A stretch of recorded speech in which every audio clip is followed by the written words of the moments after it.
Movie की शुरुआत होती है ब्रूस वेन के बचपन को दिखाते हुए। ब्रूस अपनी फ्रेंड रेचल से एक एरोहेड छीनकर भागते हुए एक कुएं में गिर जाता है। कुएं के नीचे एक रास्ता बना है जहाँ से ढेर सारे बैट्स निकलने लगते हैं। बैट्स को देख ब्रूस डरने लगता है।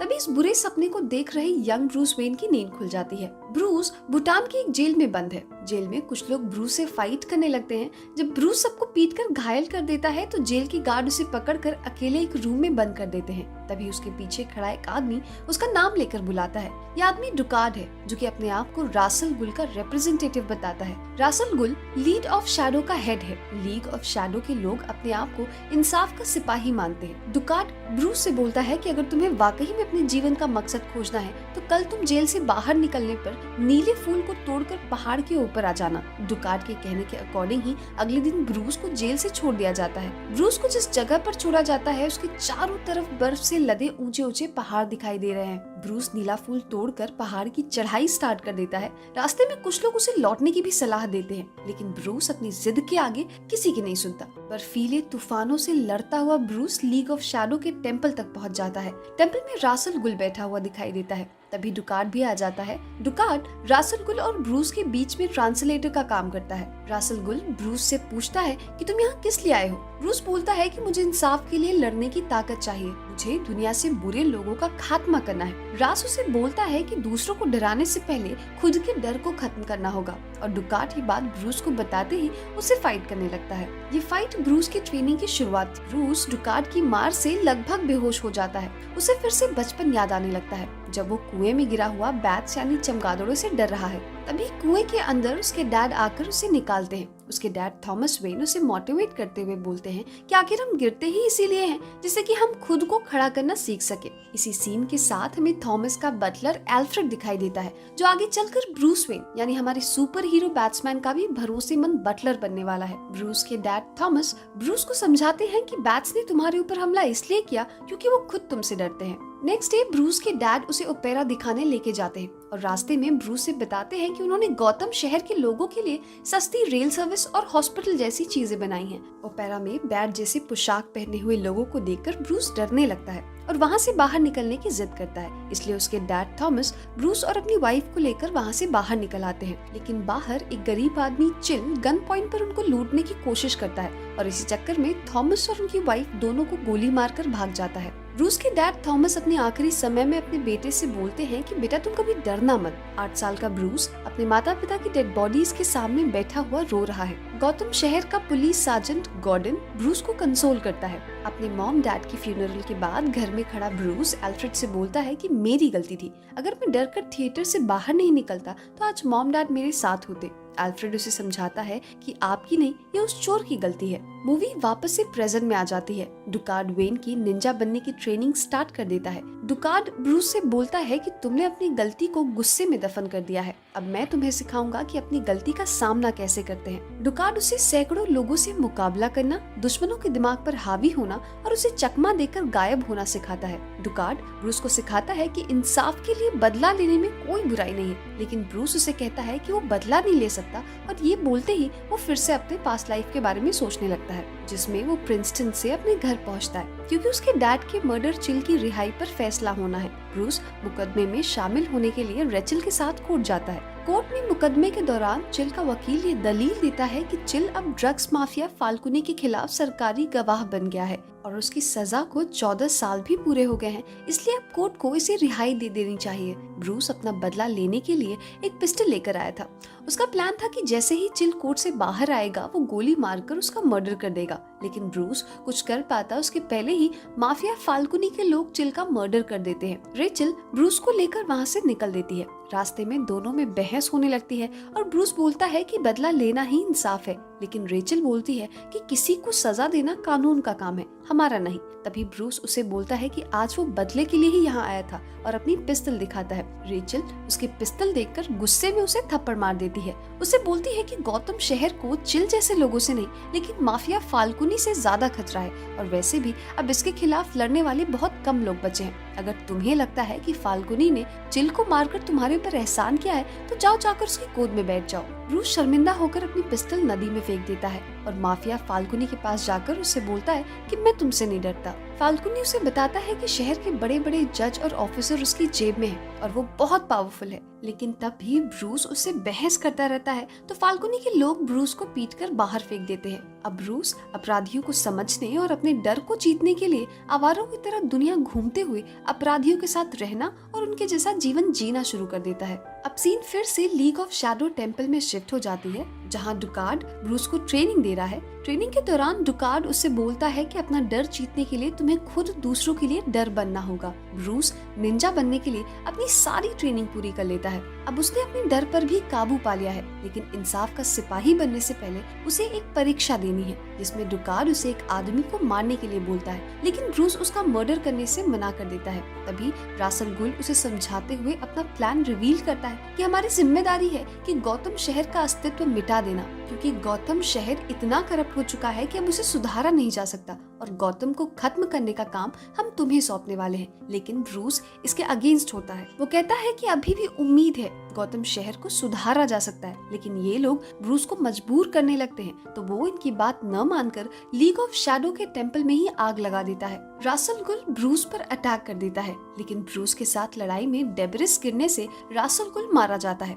डुकार्ड भी बेहोश हो जाता है। बेहोश डुकार्ड को एक लोकल आदमी के घर छोड़कर ब्रूस वहाँ से चला जाता है। नेक्स्ट सीन में हमें दिखाई देता है कि एल्फ्रेड एक चार्टर्ड प्लेन से ब्रूस को रिसीव करने के लिए आया है। ब्रूस एल्फ्रेड से बोलता है कि मुझे अपराधियों से लड़ने के लिए अपना एक नया चेहरा बनाना होगा, जिसके बारे में किसी को पता ना हो और क्रिमिनल उसे खौफ खाते हो। ब्रूस के पास पैसों की कोई कमी नहीं है, क्योंकि उसके डैड उसके लिए ढेर सारा पैसा और वो एंटरप्राइज के शेयर छोड़ के गए हैं। मूवी एक दूसरे सीन पर शिफ्ट होती है, जिसमें हम एक कोर्ट का सीन देखते हैं। यहाँ एक डॉक्टर क्रेन एक अपराधी को पागल करार देता है, जिससे उस अपराधी को जेल जाना पड़े, क्योंकि डॉक्टर को ड्रग माफिया फाल्कुनी ने खरीद लिया है। सरकारी वकील रिचेल, जो कि ब्रूस की बचपन की फ्रेंड है, डॉक्टर क्रेन को कन्फ्रंट करती है, लेकिन वो उसकी कोई बात नहीं सुनता। ब्रूस अब अपने घर लौट चुका है और वो उसी कुएं में जाकर खोजबीन करने लगता है जिसमें वो बचपन में गिर गया था। कुएं के अंदर अभी भी एक सीक्रेट रास्ता है जो कि एक झरने तक जाता है। इस जगह को देखकर उसके मन में यहाँ अपना सीक्रेट अड्डा बनाने का आइडिया आता है। यहाँ ढेर सारे बैट्स ब्रूस के सामने से उड़ने लगते हैं, लेकिन अब ब्रूस ने अपने डर को जीत लिया है, उसे कोई डर नहीं लगता। इधर डॉक्टर क्रेन फाल्कुनी के पास जाकर रेचेल से सावधान रहने के लिए बोलता है। वो फाल्कुनी से किसी सीक्रेट मिशन के बारे में बात करते हुए बोलता है कि मैं जिसके लिए काम करता हूँ वो गौतम आने वाला है और वो कभी नहीं चाहेगा कि इन छोटे अपराधियों को बचाने के चक्कर में उसका मिशन खतरे में पड़ जाए। इधर वेन टावर में ब्रूस की कंपनी के शेयर होल्डर और बोर्ड मेंबर मीटिंग कर रहे हैं। तभी ब्रूस बिल्डिंग में एंट्री लेता है। ब्रूस को देखकर कंपनी का मैनेजर अर्ल सरप्राइज हो जाता है, क्योंकि इन लोगों ने 7 साल से गायब रहने के कारण उसको मरा हुआ घोषित कर दिया था। ब्रूस अर्ल से वेन इंटरप्राइजेस के उस डिपार्टमेंट के बारे में पूछताछ करता है जहां एडवांस गैजेट बनाए जाते हैं। अर्ल उसे बताता है कि डिपार्टमेंट लूसियस के अंडर में है। ब्रूस लूसियस से मिलने जाता है। ब्रूस लूसियस के बनाए ढेर सारे गैजेट्स देखता है और एडवेंचर स्पोर्ट में पार्टिसिपेट करने के बहाने लूसियस से गैजेट्स ले लेता है। ब्रूस उससे ये भी बोलता है कि किसी को इस बात का पता नहीं चलना चाहिए। इस तरह लूसियस भी ब्रूस का भरोसेमंद बन जाता है। लूसियस पहले ब्रूस के फादर का भी फ्रेंड था। ब्रूस एल्फ्रेड की हेल्प से कुएं के नीचे खुफिया रास्ते में अपना अड्डा बनाता है, अपने सारे गियर्स रेडी करता है, कुछ जरूरी गियर्स फॉरेन से भी इंपोर्ट करता है। फिर हमें गौतम का पुलिस सर्जेंट गार्डन दिखाई देता है। वो भी पूरे शहर के भ्रष्टाचार से परेशान है। तभी अपने सारे गियर्स पहनकर और मास्क लगाकर आया हुआ ब्रूस उसके पीछे गन पॉइंट करके पूछता है कि आखिर फाल्कुनी को क्यों नहीं पकड़ा जा रहा। गॉर्डन उससे पूछता है कि तुम कौन हो। ब्रूस बोलता है कि जल्द ही जान जाओगे। तुम रेचेल को सरकारी वकील करो, बाकी मैं फाल्कुनी को पकड़ने का जुगाड़ करता हूँ। लेकिन जब ब्रूस वहाँ से निकलने लगता है तो गॉर्डन उसका पीछा करता है। किसी तरह ब्रूस उससे बचकर भागता है, लेकिन भागने में लगी चोटों से ब्रूस समझ जाता है कि उसे अभी भी इससे बेहतर गैजेट्स की जरूरत है। इसलिए वो लूसियस से और बेहतर गैजेट्स लेने के लिए उसके पास जाता है। लूसियस उसे पहनने के लिए एडवांस ड्रेस और एक पावरफुल कार भी दिखाता है जो कि पानी में भी चल सकती है। ब्रूस को वो कार पसंद आ जाती है। ब्रूस लूसियस का उस कार का कलर ब्लैक करने के लिए बोलता है। अब ब्रूस लूसियस और एल्फ्रेड की हेल्प से सुपर हीरो बनने की सारी तैयारी शुरू कर देता है। ब्रूस अपने निशान के तौर पर बैट का सिंबल चुनता है। तभी ब्रूस को पता चलता है कि फाल्कुनी का ड्रग्स का एक कंसाइनमेंट गौतम आने वाला है और फाल्कुनी रेचेल को भी मारने का प्लान बना रहा है। फाल्कुनी अपने आदमियों के साथ ड्रग्स की डिलीवरी लेने पहुंचता है। लेकिन ड्रग्स कंसाइनमेंट वाली साइट पर कोई फाल्कुनी के आदमियों को मारने लगता है, लेकिन मारने वाला किसी को दिखाई नहीं देता। सबको मारने के बाद वो फाल्कुनी को उसकी कार से खींच लेता है। जब फाल्कुनी उससे पूछता है कि कौन हो तुम, तो ब्रूस उससे बोलता है कि बैटमैन। और इस तरह हमारे सुपर हीरो बैटमैन की धांसू एंट्री होती है। बैटमैन फाल्कुनी को एक स्पॉटलाइट के ऊपर बांधकर वहाँ से निकल जाता है। जिस स्पॉटलाइट पर फाल्कुनी बंधा था, उससे आसमान में बैट की इमेज बन रही थी। पुलिस वाले आकर फाल्कुनी को निकालकर गिरफ्तार कर लेते हैं। पुलिस वालों के साथ साथ पूरे शहर में लोग बैटमैन की चर्चा करने लगते हैं। अल्फ्रेड ब्रूस को एडवाइस करता है कि किसी का शक आपके ऊपर ना जाए, इसलिए आपको दुनिया के सामने एक बिगड़ैल रईस होने का एक्टिंग करना चाहिए। ब्रूस को उसका आइडिया पसंद आ जाता है। ब्रूस एक सुपर कार और 2 लड़कियों को साथ लेकर एक होटल पहुंचता है। उसके साथ आई लड़कियां पूल में स्विमिंग करने लगती हैं। जब होटल वाले ऑब्जेक्शन करते हैं तो अपने आप को अय्याश साबित करने के लिए ब्रूस उस होटल को खरीद लेता है। होटल से लौटते समय रचेल से उसकी मुलाकात होती है। रचेल उसका ये रूप देखकर कंफ्यूज हो जाती है। ब्रूस का मन करता है कि वो रचेल से सब सच बता दे कि वो ऐसा नहीं है, क्योंकि वो अभी भी उसे पसंद करता है, लेकिन ऐसा नहीं कर पाता। बस ये बोलकर निकल जाता है कि मैं वो नहीं जो मैं दिखता हूँ, मैं जो करता हूँ वही मेरी पहचान है। इधर फाल्कुनी से मिलने के लिए जेल में डॉक्टर क्रेन आता है। फाल्कुनी उसे धमकी देता है कि मुझे यहाँ से छुड़वाओ, नहीं तो मैं सबको बता दूंगा कि मैंने तुम्हारे लिए ही ड्रग्स का कंसाइनमेंट मंगाया था। क्रेन उसकी धमकी सुनकर उसे एक गैस सुंघाकर पागल कर देता है और मास्क पहनकर उसे डराने लगता है। पुलिस वालों के सामने उसे वो पागल घोषित कर देता है। इधर वेन एंटरप्राइजेस की एक मशीन माइक्रोवेव एमिटर एक शिप से चोरी हो जाती है। ये मशीन वॉर के टाइम दुश्मन के पूरे वाटर सप्लाई को भाप बनाकर उड़ा सकती है। बैटमैन को ये बात नहीं पता, लेकिन उसे लगता है कि कुछ तो गड़बड़ है। इसके लिए वो गॉर्डन के एक साथी पुलिस ऑफिसर को पकड़कर उसे पूछताछ करता है, जो फाल्कुनी के साथ मिला है। वो बताता है कि ड्रग्स के साथ कुछ और भी आना था, लेकिन उसे नहीं पता कि वो क्या है। इधर रचेल का सीनियर सरकारी लॉयर ड्रग्स कंसाइनमेंट चेक करने जाता है, लेकिन डॉक्टर क्रेन से मिले हुए ऑफिसर्स उसका मर्डर कर देते हैं। बैटमैन जिस बिल्डिंग में खोजबीन के लिए गया है, उसमें डॉक्टर क्रेन आता है। बैटमैन छुप जाता है। सबूत मिटाने के लिए उसके आदमी जब उसमें आग लगाने वाले होते हैं, तभी बैटमैन उनके सारे आदमियों को मारने लगता है, लेकिन डॉक्टर क्रेन उसको पागल बनाने वाली गैस सुंघाकर बैटमैन को आग लगा देता है। बैटमैन को भी पागलपन छाने लगता है। उसे डरावने बैट दिखने लगते हैं, लेकिन वहाँ से भागकर किसी तरह वो अपनी आग बुझाकर एल्फ्रेड को हेल्प के लिए बुलाता है। एल्फ्रेड उसे बचाकर घर लाता है और लूसियस उसे एक एंटीडोट देकर बैटमैन के ऊपर हुए जहर का असर कम करता है। जब ब्रूस को होश आता है तो वो लूसियस से और भी एंटीडोट अरेंज करने के लिए बोलता है। रचेल ब्रूस के घर बर्थडे विश करने आती है। उसे गिफ्ट में एरोहेड देती है, जिससे वो दोनों बचपन में एक साथ खेला करते थे। रचेल से ब्रूस को पता चलता है कि वो क्रेन के पागल खाने जांच करने जाने वाली है, क्योंकि क्रेन फाल्कुनी को अपने पागल खाने में उठा ले गया है और रचेल को क्रेन पर शक है। रचेल जब वहाँ पहुंचकर क्रेन से पूछताछ करती है तो वो रचेल को गैस का हेवी डोज देकर उसे बेहोश कर देता है। ब्रूस बैटमैन बनकर पहले ही क्रेन के पागल खाने में पहुंचा होता है, क्योंकि उसे पता था कि रचेल की जान को खतरा है। बैटमैन क्रेन के आदमियों को मारने के बाद क्रेन को ही उसकी पागल बनाने वाली गैस सुंघाकर पूछताछ करने लगता है। क्रेन उसे बताता है कि वो रासल गुल के लिए काम करता है और इस पागल खाने से जहर वाटर सप्लाई में कई दिनों से मिलाया जा रहा है। बैटमैन उसे छोड़कर बदहवास रचेल को लेकर बाहर आता है। तभी पुलिस वाले उसे चारों तरफ से घेर लेते हैं। पुलिस वाले बैटमैन को पकड़ने आए हैं। गॉर्डन चालाकी से बिल्डिंग के अंदर आकर बैटमैन से मिलता है, क्योंकि गॉर्डन और बैटमैन फ्रेंड हैं। बैटमैन उसे बताता है कि क्रेन ने ये जहर शहर के पानी में भी मिला दिया है। रचेल को गॉर्डन को सौंपने के बाद बैटमैन उसे दूसरी गली में मिलने के लिए बोलकर एक डिवाइस से वहाँ ढेर सारे बैट्स बुला लेता है। उन्हीं बैट की आड़ में बैटमैन वहाँ से पुलिस वालों से बचकर निकलता है।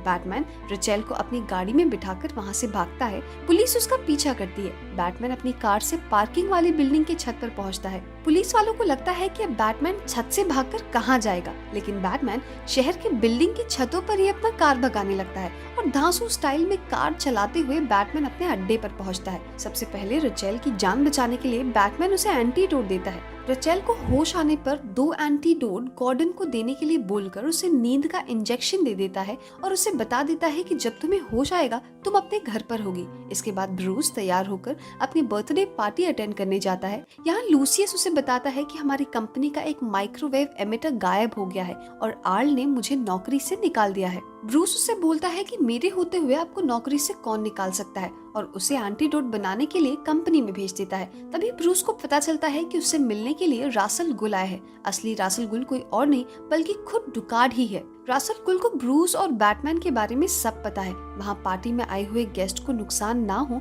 इसलिए ब्रूस उन सबको बहाने से बाहर भेज देता है। उसके बाद दोनों बहस करने लगते हैं। रासल गुल का प्लान पूरे गौतम सिटी में जहर फैलाकर सबको खत्म करने का है। रासल गुल उसे बताता है कि हमने पहले भी गौतम को खत्म करने का प्लान किया था, लोगों के बीच गरीबी फैलाकर। उसी चक्कर में तुम्हारे मॉम डैड मारे गए, लेकिन हमारा प्लान फेल हो गया। इसके बाद दोनों में फाइट होने लगती है। रास ब्रूस को मारकर बेहोश कर देता है और पूरे घर में आग लगाकर वहाँ से निकल देता है, लेकिन एल्फ्रेड अपनी जान पर खेलकर ब्रूस को वहाँ से निकालता है। इधर रेचेल को जब होश आता है तो वो एंटीडोट लेकर गॉर्डन के पास पहुंचती है। वो गॉर्डन को एंटीडोट देती है और तभी रास माइक्रोवेव एमिटर से पानी को गैस बनाकर शहर में जहरीला गैस फैलाना शुरू कर देता है। गैस के असर से लोग पागल होकर इधर उधर भागने लगते हैं। इधर घायल ब्रूस को एल्फ्रेड मोटिवेट करता है। एल्फ्रेड बैटमैन बनकर शहर को बचाने के लिए अपनी सुपर कार लेकर निकल देता है। वो गॉर्डन के पास आकर उसे अपनी कार देकर शहर बचाने का प्लान बताता है, क्योंकि रासल गुल ब्रूस के फादर की बनाई ट्रेन में मशीन रखकर पूरे शहर की सप्लाई को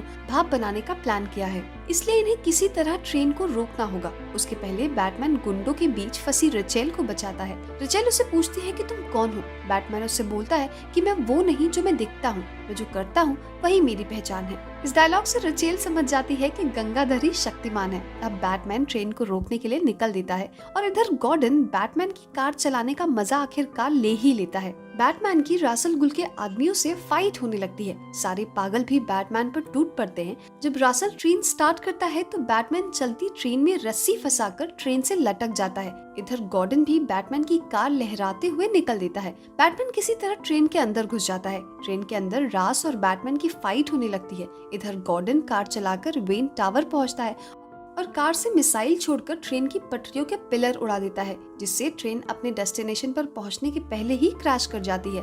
बैटमैन समय रहते बाहर निकल जाता है और रासल गुल ट्रेन के साथ ही क्रैश हो जाता है। नेक्स्ट सीन में वेन एंटरप्राइजेस की मीटिंग हो रही है, जिसमें मैनेजर अर्ल लूसियस को देखकर सरप्राइज है क्योंकि उसको अर्ल ने नौकरी से निकाल दिया था। लूसियस उसे बताता है कि ब्रूस वेन ने अर्ल की पोस्ट उसे दे दी है, क्योंकि कंपनी के ज्यादातर शेयर खरीदकर ब्रूस ही कंपनी का असली मालिक बन गया है। मूवी के लास्ट सीन में ब्रूस अपने जले हुए घर को ठीक कर रहा है। तभी उसे मिलने रेचेल आती है। रेचेल अपना प्यार का इजहार करती है, लेकिन ये बोलकर चली जाती है कि तुम्हारी जरूरत मुझसे ज्यादा गौतम शहर को है। उसके जाने के बाद एल्फ्रेड और ब्रूस घर रेनोवेट करने के प्लान को डिस्कस करने लगते हैं। मूवी के लास्ट सीन में लेफ्टिनेंट गॉर्डन गौतम शहर के सुधरे हालात के बारे में बैटमैन को बताता है। साथ ही साथ एक नए क्रिमिनल के बारे में बताता है जो जुर्म करने के साथ साथ जोकर का काज छोड़कर जाता है। बैटमैन उसे पकड़ने का वादा करता है। इस तरह सेकंड पार्ट का इंडिकेशन देते हुए मूवी यहीं खत्म हो जाती है। Thank you for watching.